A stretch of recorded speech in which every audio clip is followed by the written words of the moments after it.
Salam saudari, selamat bertemu kembali. Doa dan harapan kami yang saudari dimanapun berada di dalam keadaan yang sehat, dalam keadaan yang baik, dalam keadaan yang bersama keluarganya semuanya baik-baik. Bagi kita akan terus lanjutkan untuk ibadah kita yang ke-13, Ahad yang ke-13 melalui rekaman ini. Kita terus dengan tema yang telah saya bawa selama ini, yaitu tetaplah kuat di dalam iman kita sekalipun kita melalui berbagai-bagai situasi keadaan yang sukar di masa sekarang ini, namun kita doakan supaya kita akan tetap kuat di dalam iman kita dan di dalam kepercayaan kita pada firman Tuhan. Saudari, tidak semua yang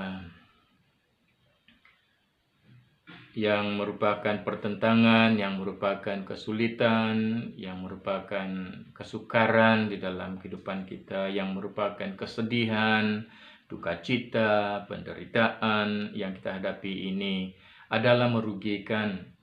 Tidak semuanya merugikan, tidak semuanya dengan kata lain negatif di dalam kehidupan kita, saudari.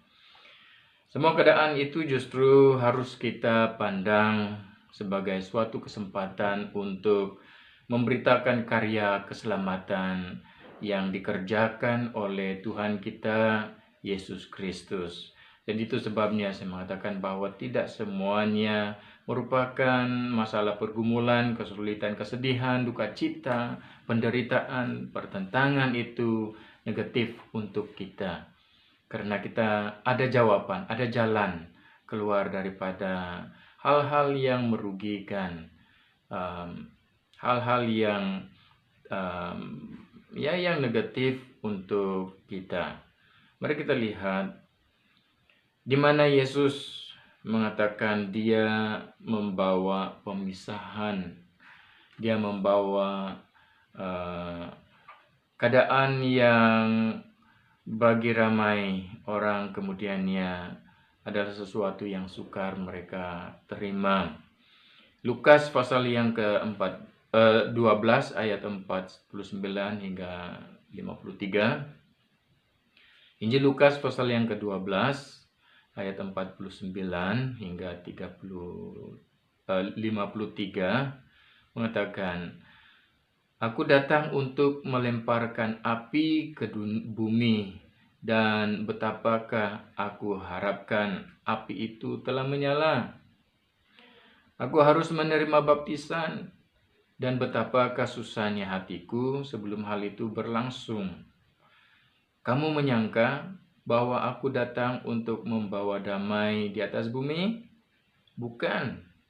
Kataku kepadamu, bukan damai, melainkan pertentangan. Karena mulai dari sekarang akan ada pertentangan antara 5 orang di dalam satu rumah, 3 melawan 2 dan 2 melawan 3. Mereka akan saling bertentangan, ayah melawan anaknya laki-laki dan anak laki-laki melawan ayahnya, ibu melawan anaknya perempuan dan anak perempuan melawan ibunya.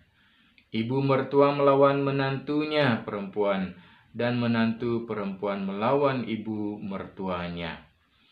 Nah, tidak ada orang yang suka berada di dalam situasi seperti ini, bukan? Tidak ada yang suka berhadapan dan menghadapi dalam kehidupan yang sukar, yang merupakan pertentangan, kesulitan di dalam kehidupan mereka, kesedihan. Nah, apa yang Yesus nyatakan di sini merupakan kesedihan yang boleh berakhir dengan kesedihan, berakhir dengan negatif dipandang dan dihadapi oleh sesiapapun. Baik, kita lanjutkan. Yang pertama, kesukaran adalah sebuah kesempatan untuk memberitakan karya keselamatan yang dikerjakan Yesus. Hal yang pertama yang kita dapat pelajari untuk melihat bahwa memang benar tidak semua hal-hal yang sukar kita hadapi ini, pertentangan yang kita hadapi ini adalah hal-hal yang negatif semuanya, melainkan hal-hal yang sedemikian, dan dalam keadaan yang sedemikian pun kita boleh mengambil dan menjadikannya sesuatu yang baik, sesuatu yang membawa keuntungan untuk kita dan orang-orang di sekeliling kita, sebab kesukaran adalah sebuah kesempatan untuk memberitakan karya keselamatan yang dikerjakan oleh Tuhan kita Yesus Kristus. Ramai orang yang menantikan Yesus menganggap bahwa kedatangannya adalah untuk memberikan kelegaan, untuk memberikan ketenangan, dan untuk memberikan kedamaian. Ternyata tidak selamanya begitu. Yesus datang bukan hanya untuk memberikan apa yang dinantikan oleh orang banyak. Ia juga datang untuk melemparkan api ke bumi, katanya di dalam ayat yang ke-49 tadi, dan membawa pertentangan dari ayat yang ke-51. Namun demikian, apakah situasi tersebut sungguh-sungguh akan terjadi? Ya, Yesus telah melakukan berbagai hal dalam pelayanannya, seperti mukjizat. Dia telah melakukan banyak mukjizat. Dia telah mengajar banyak pengajaran dan sebagainya. Namun, tetap ada saja orang-orang yang tidak menyukainya. Tetap ada saja orang yang menolaknya. Hal itu pun terjadi di dalam keluarga. Penolakan terjadi di dalam keluarga. Ada anggota keluarga yang menolak Tuhan, menolak ajaran Tuhan, dan ada yang menerima. Sehingga pertentangan terhadap keputusan untuk mengikut Yesus tidak dapat terelakkan lagi.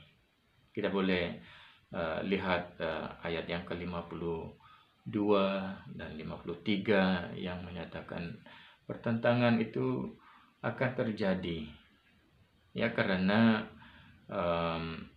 ahli-ahli keluarga itu sendiri menolak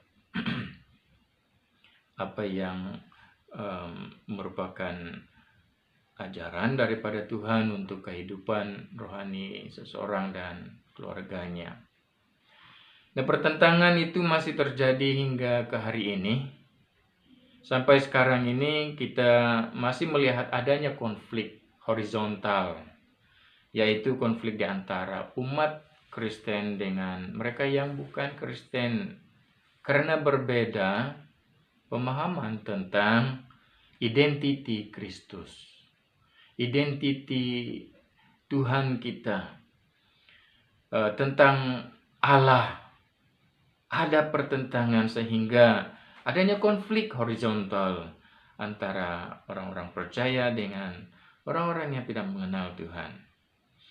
Nah, ironisnya konflik serupa itu juga terjadi, ya, dalam keluarga ataupun dalam tubuh Kristus sendiri, bukan hanya di luar, yaitu sesama orang-orang percaya adanya konflik sehingga selalu menimbulkan perselisihan dan perpecahan di antara ahli keluarga orang-orang percaya ini sendiri. Nah, saudara, walau apapun yang terjadi dan walaupun ada banyak pertentangan, kesukaran, banyak kesulitan yang kita hadapi, dalam ayat pembacaan kita tadi yang telah kita dengar, mengajak kita untuk tetap teguh beriman, mengajar kita untuk tetap kuat beriman kepada Yesus Kristus dan kepada firman Tuhan. Nah, firman Tuhan tadi itu mengajak kita untuk tetap teguh di dalam iman kita, untuk tetap kuat di dalam iman kita. Karena kesukaran yang kita hadapi itu tidak dapat dielakkan.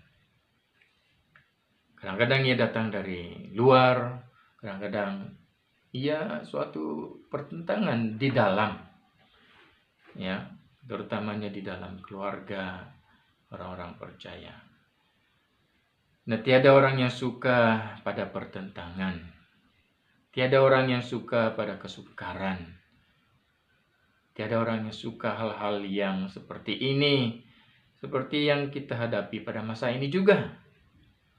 Pertentangan, kesukaran itu justru harus kita pandang sebagai suatu kesempatan untuk memberitakan karya keselamatan yang dikerjakan oleh Tuhan kita Yesus Kristus. Oleh itu, saudari, tidak semua kesukaran itu menjadi negatif, menjadi jahat di dalam dan untuk kehidupan kita, saudari. Karena kalau kita memandangnya daripada pandangan firman Tuhan, pertentangan, kesukaran, kesulitan itu boleh menjadi suatu kesempatan untuk kita memberitakan karya keselamatan yang telah Yesus lakukan untuk umat manusia. Selain daripada kesukaran itu, adalah sebuah kesempatan untuk memberitakan karya keselamatan yang dikerjakan oleh Yesus. Kesukaran adalah juga kesempatan untuk bersukacita selalu di dalam Tuhan. Kesukaran juga adalah kesempatan untuk bersukacita di dalam Tuhan. Nah, Paulus mengungkapkan dalam segala penderitaan yang dia alami, ia sangat terhibur, ia sangat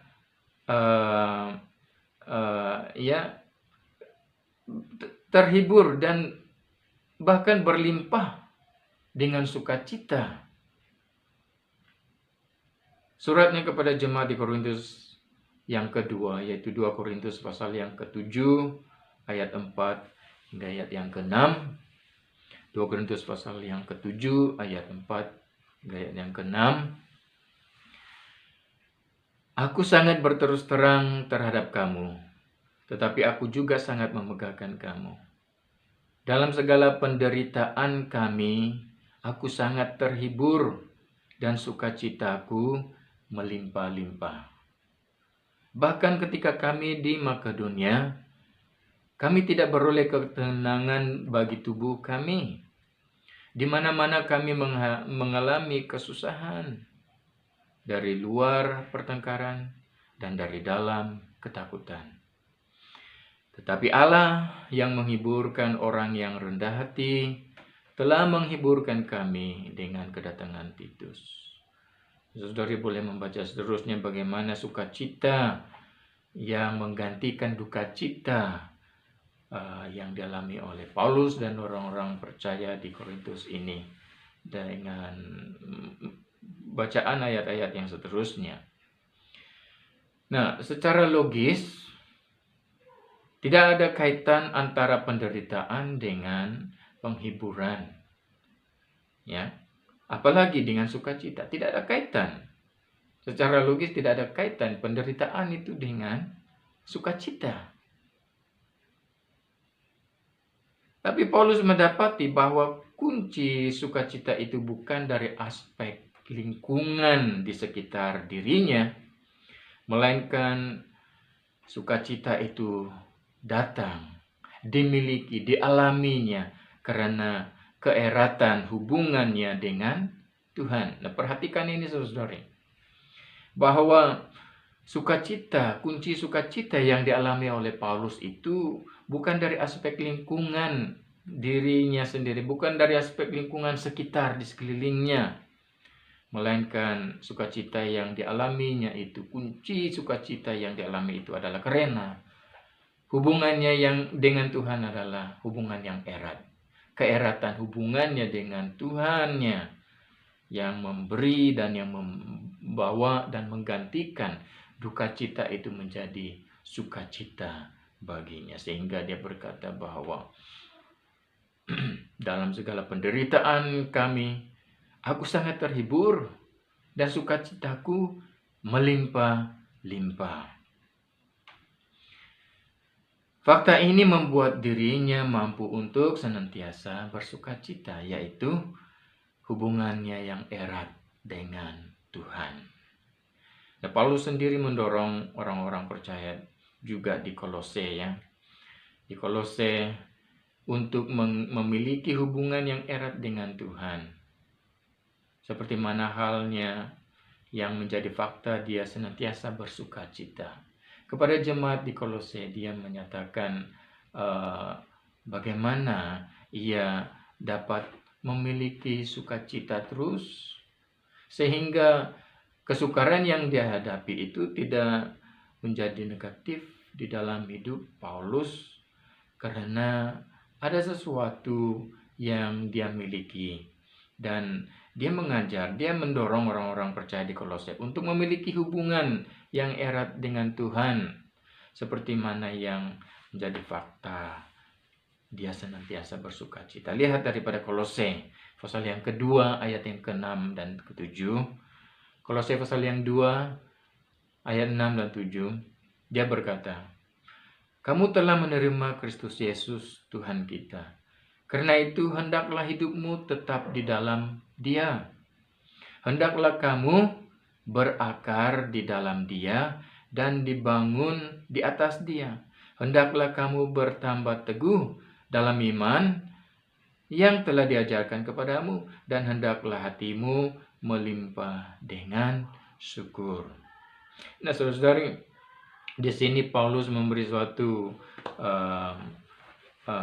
dorongan untuk bagaimana seseorang itu dapat bersukacita terus sekalipun kesukaran, petentangan, kesulitan dialaminya bertubi-tubi di dalam kehidupan orang-orang percaya ini. Dia mengatakan bahwa kamu telah menerima Kristus Yesus Tuhan kita. Karena itu hendaklah hidupmu tetap di dalam Dia. Hendaklah kamu berakar. Dia menggunakan perkataan berakar ini. Di dalam Dia dan dibangun di atas Dia. Hendaklah kamu bertambah teguh dalam iman yang telah diajarkan kepadamu. Dan hendaklah hatimu melimpah dengan syukur. Saudara, mengundang Yesus ke dalam hati, menerima Yesus sebagai juru selamat, saat kita memulakan hubungan dengan Yesus dan lain-lainnya itu tidak sama dengan mengikuti Yesus, tidak sama dengan berjalan bersama dengan Tuhan Yesus setiap hari, tidak sama dengan bagaimana respon kita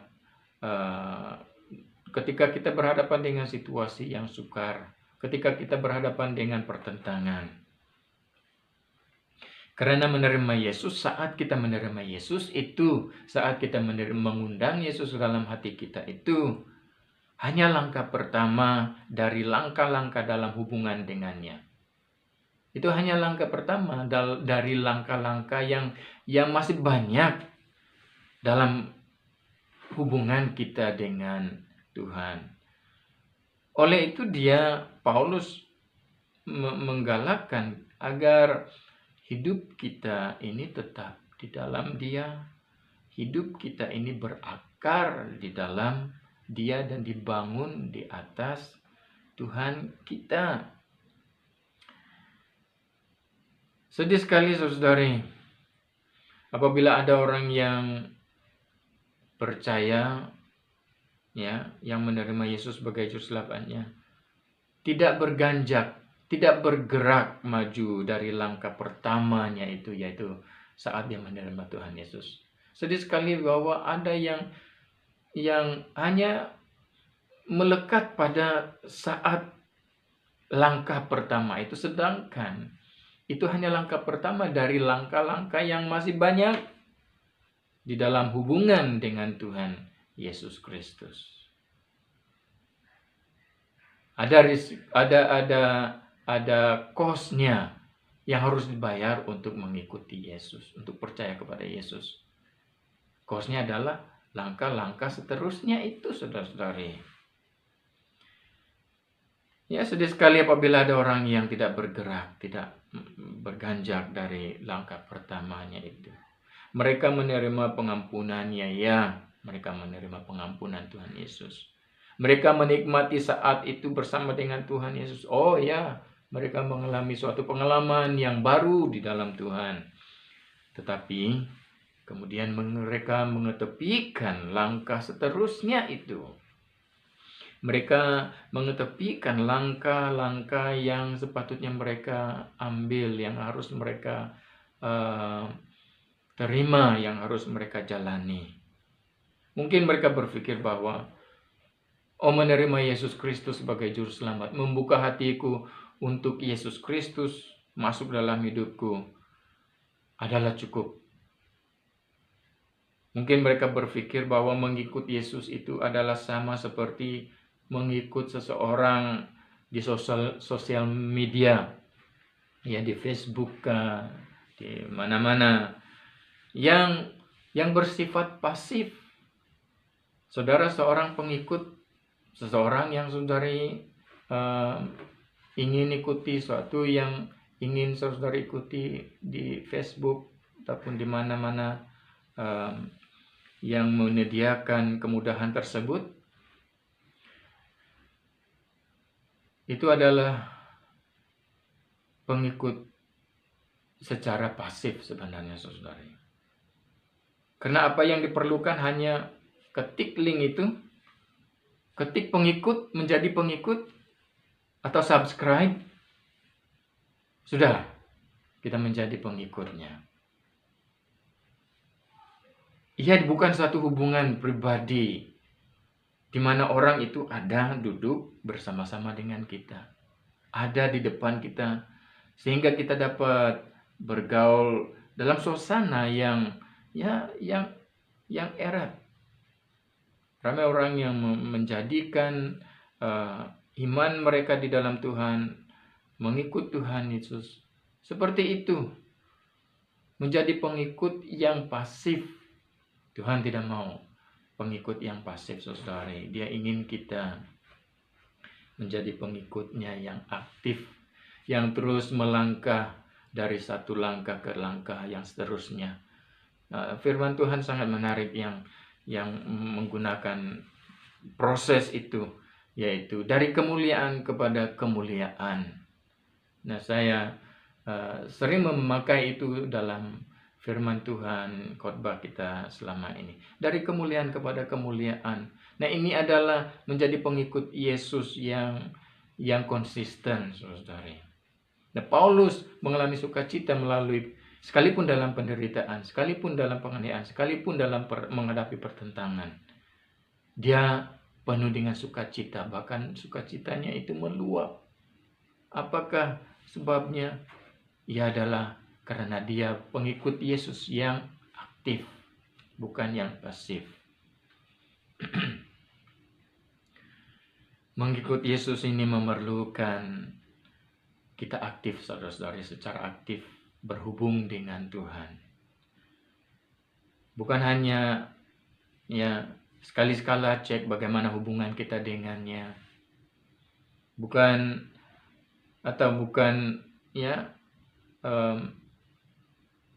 karena ada activity, ada hal yang kita ingin uruskan, kita hentikan hubungan kita dengan Tuhan sebentar, karena kita akan sambung lagi mungkin 1 minggu, 1 bulan dari sekarang, bahkan 1 tahun, sehingga itu adanya orang yang hanya datang untuk menyembah Tuhan sekali setahun, atau tidak mempedulikan peringatan-peringatan yang dia sampaikan melalui firman Tuhan. Nah, kita perlu mengambil masa dengan Tuhan kita selalu, baik secara pribadi, ya, dalam waktu yang sesuai bagi saudari, sehingga kita menjadi orang Kristen dimanapun kita berada. Apapun yang kita lakukan, yang kita pikirkan adalah Tuhan. Sekalipun kita mungkin waktu itu sedang memancing, yang kita pikirkan bukannya ikan-ikan yang akan kita, tetapi dalam saat kita memancing, kita juga masih memikirkan tentang Tuhan. Memikirkan dan merenungkan firman Tuhan. Apa yang telah difirmankan kepada kita saudara-saudari. Nah, kita perlu mengambil masa dengannya selalu. Kita perlu mendengarnya berbicara kepada kita selalu. Kita perlu mendengar, belajar daripada dan mengenai dirinya selalu. Kita perlu belajar tentang siapa dia, nama-namanya itu.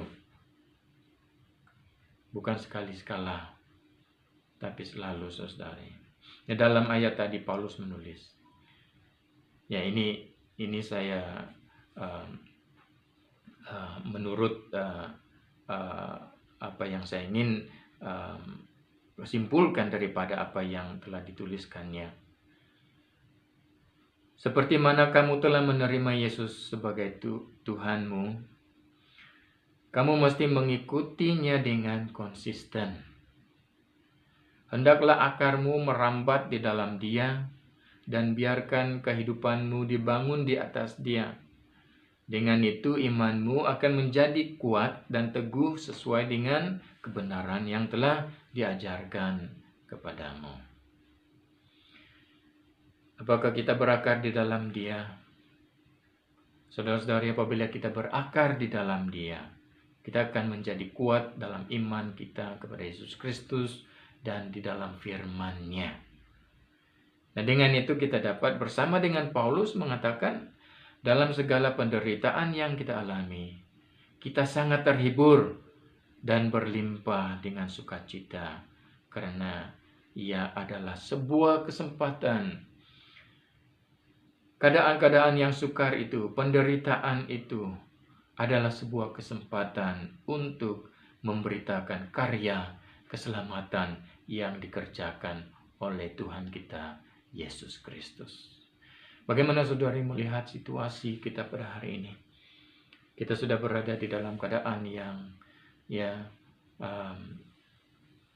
mungkin tidak akan menjadi tenang seperti sebelum-sebelumnya. Mungkin kita akan terus dengan keadaan yang sukar, yang baru, ya, yang tidak pernah kita akan hadapi. Bahkan di dalam kita menyesuaikan diri dengan perubahan yang mulai berubah daripada sebelum ini pun adalah sesuatu yang sudah menjadi sukar untuk kita, saudari. Bagaimana situasi-situasi, keadaan-keadaan yang mungkin oleh karena banyak pekerjaan yang akan ditutup, semakin ramailah orang yang tidak punya pekerjaan. Nah, bagaimana situasi kita di dalam menghadapi hal-hal yang sedemikian? Apakah keadaan yang seperti itu tidak akan membawa suatu kesukaran untuk pribadi yang sedang memerlukan keuangan, keluarga-keluarga yang memerlukan keuangan? Pasti, saudari, ada kesukaran. Paulus mengajar kita, sekalipun adanya penderitaan, pertentangan, kesukaran, kita perlu tetap berakar di dalam Tuhan, karena itu merupakan kuncinya Paulus mengalami sukacita yang berlimpah-limpah. Bahkan situasi yang ada sekarang ini adalah sebuah kesempatan untuk memberitakan karya keselamatan di dalam Yesus Kristus Tuhan kita. Mari kita berdoa. Bapa, terima kasih karena Tuhan mengajar kami bagaimana kami menjalani kehidupan ini, bagaimana kami menghidupi iman kami di dalam Yesus Kristus, bagaimana harus kami respon dalam situasi yang sukar, yang merupakan pertentangan, halangan, kesulitan yang kami hadapi dalam hidup ini. Firman-Mu mengajar kami untuk kami boleh tetap kuat di dalam iman dan tetap teguh apabila kami berakar di dalam Tuhan, apabila kami bertumbuh di dalam Tuhan, apabila kami konsisten di dalam langkah-langkah iman kami bersama dengan-Mu. Tuhan, tolong kami, anak-anak-Mu, jemaat-Mu, melalui pelayanan ini. Sekali lagi Tuhan, Kau berkati mereka, keluar masuk mereka dari rumah siang dan malam sepanjang waktu yang akan datang ini. baik di dalam suasana kami coba menyesuaikan diri dengan perubahan yang terjadi. Bapa, kami doakan, biarlah iman kami tetap teguh. Biarlah Tuhan pelihara iman kami yang ada pada kami pada hari ini. Sertai kami, Bapa, berkati anak-anak-Mu, beri perlindungan keluar masuk siang malam anak-anak-Mu. Sekali lagi sepanjang minggu yang akan datang ini, Bapa. Engkau berkati mereka untuk bertumbuh, untuk berakar di dalam iman mereka kepada Tuhan. Bahkan melalui keadaan yang sekarang ini, kami memakainya sebagai kesempatan untuk memberitakan keselamatan yang ada, yang telah dilakukan oleh Yesus Kristus untuk kami. Terima kasih Bapa. Mari kita menerima doa berkat ini. Tuhan memberkati engkau dan melindungi engkau. Tuhan menyinari engkau dengan wajah-Nya dan memberi kasih karunia. Tuhan menghadapkan wajah-Nya kepadamu dan memberi engkau damai sejahtera. Kasih Allah Bapa dan kasih anugerah Yesus Kristus dan persekutuan Roh Kudus menyertai engkau sekarang dan selama-lamanya. Anak-anak Tuhan yang percaya katakan, amin. Amin.